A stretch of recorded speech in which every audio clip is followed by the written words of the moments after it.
commissaire numéro 5 dans les premiers mètres de cette piste de 13 km 626.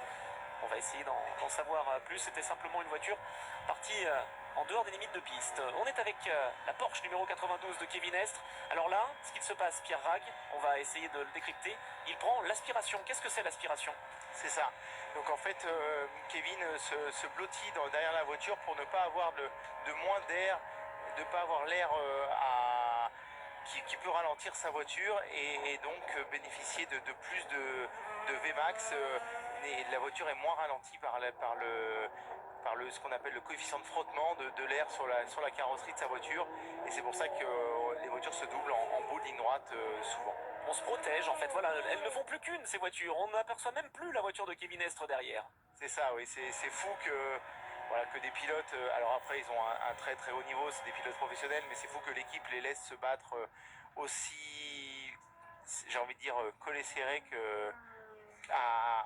alors qu'il reste encore 5 heures de course, mais tant mieux pour nous, alors que là on voit que l'MP2 au milieu de l'entrée des virages, enfin au milieu des virages Porsche, les doubles, c'est plutôt un endroit assez chaud, surtout pour doubler deux pilotes pro.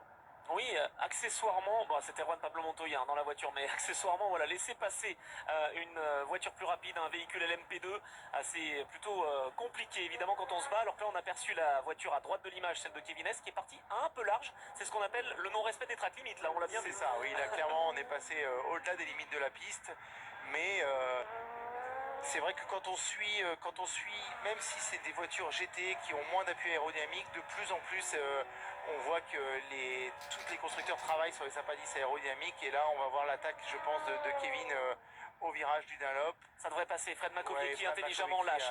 Voilà, intelligemment lâché pour ne pas prendre des risques non plus inconsidérés. Pour éviter de faire ce que Christian Hook avait connu, une sortie de piste et une perte de temps évidemment dans le bac à gravier à ce premier virage et dans cette première courbe. Il reste moins de 5 heures, messieurs, dans cette épreuve des 24 heures du Mans, tandis que Kevin Estre se réjouit du dépassement sur son compatriote Fred Makowiecki. On va désormais marquer une petite pause après donc le rappel du classement dans la catégorie Hypercar. Toyota toujours en tête avec quasiment un tour d'avance pour la 7 devant la 8, Lopez devant Hartley. Troisième position pour l'équipe française Alpine avec Mathieu Vaxivière à son volant. On marque une petite pause, on vous l'a dit, et on revient très vite en direct sur la chaîne L'équipe.